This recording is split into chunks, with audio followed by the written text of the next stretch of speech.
Oke, saudara-saudara, ini mengenai pesantren Al Zaitun. Pimpinan pondok pesantren Al Zaitun Indramayu, yaitu Panji Gumilang, seakan tak henti-hentinya membuat kontroversi.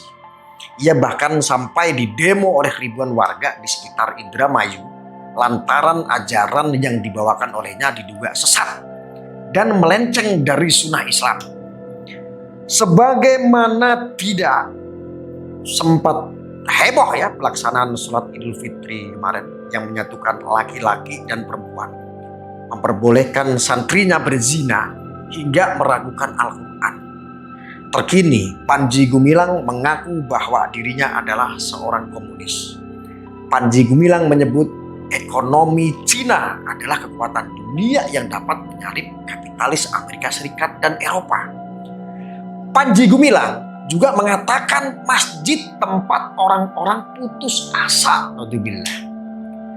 Ia melontarkan pernyataan kontroversial dalam ceramahnya. Dia menyebut bahwa masjid merupakan tempat orang-orang putus asa. Adapun dalam penyampaiannya kali ini, Panji menyenggol soal kotak amal yang kerap beredar di masjid. Menurutnya, hal ini sangat memalukan. Pasalnya sampai sekarang sih masih banyak masjid di Indonesia yang belum memiliki donatur tetap.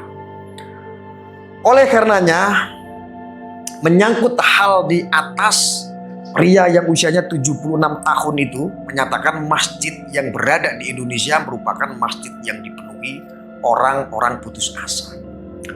Menurut Panji, masjid yang berada di Indonesia tidak bisa disebut sebagai pusat peradaban. Sebab kata dia, masjid yang berdiri di tanah air masih kesulitan untuk mendapatkan uang dari jamaahnya. Allahu Akbar. Hanya duduk dipaksa ngisi kaleng atau kotak amal keluar, selesai. Menurutnya hal demikian cukup memalukan jika disebut sebagai pusat peradaban. Sebab dia miris melihat kenyataan para jamaah baru akan memberi uang ketika kotak amal diedarkan. Kemudian Panji menjelaskan apabila sebuah masjid ingin disebut sebagai pusat peradaban, maka masjid harus memiliki donatur tetap atau jamaah yang secara konsisten memberi sumbangan tanpa diminta. Kelakuan bejat pimpinan pondok pesantren Al Zaitun ini tak hanya sampai di situ. Ia juga sering menguras harta para jamaahnya dengan menggunakan dalil-dalil Al-Quran, yaitu surah Tadabur. Di juz 9 ayat 103 dijadikan dalih untuk menarik uang dari para jamaah. Dan kebejatan terbesarnya adalah pondok pesantren Al Zaitun Indramayu, Jawa Barat diduga terafiliasi dengan kelompok Negara Islam Indonesia atau yang disebut NII. Pernah Wasekjen MUI bidang hukum Ihsan Abdullah itu pernah mengatakan pemerintah perlu membentuk tim khusus untuk menemukan fakta tersebut. Informasi menyebutkan Ponpes Al Zaitun didirikan oleh orang-orang mantan anggota NII KW 9. Salah satunya adalah pimpinan Ponpes Al Zaitun Panji Gumilang alias Abu Toto alias Syekh Al-Mahad. Al Zaitun telah dipercaya sih oleh umat sebagai lembaga pendidikan Islam. Jangan sampai kepercayaan itu justru dipakai untuk mengembangkan paham radikal.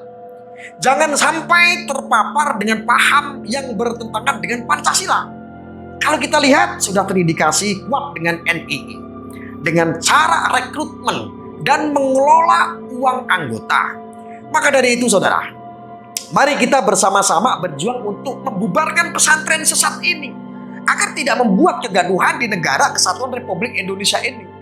Karena apa saudara? Untuk saat ini, kalau dulu itu sekarang perubahannya memang sangat drastis. Ini sedang menyamar kembali seperti pesantren Al Zaitun yang dipimpin oleh Panji Gumilang. Ini seolah-olah menciptakan sebuah kultur yang toleran, tapi kebablasan. Itu perempuan dengan laki-laki, ini kan sesat gitu. Toleransi nggak seperti itu. Maka banyak orang-orang yang masih terjebak dengan apa yang dilakukan oleh pesantren Al Zaitun. Maka saya sampaikan kepada saudara-saudara semua, jangan pernah tertipu dengan modus Al Zaitun. Walaupun yang disuarakan saat ini adalah toleransi, ini hanya cari aman saja. Sebetulnya ini adalah KW9, ini adalah NI. Karena banyak jebolan-jebolan NI ini ya dari Al Zaitun ini. Cuman dari dulu memang nggak ada yang bisa merubuhkan karena ya didukung, di backup oleh orang-orang besar. Itu aja mudah-mudahan yang bisa saya sampaikan. Terima kasih.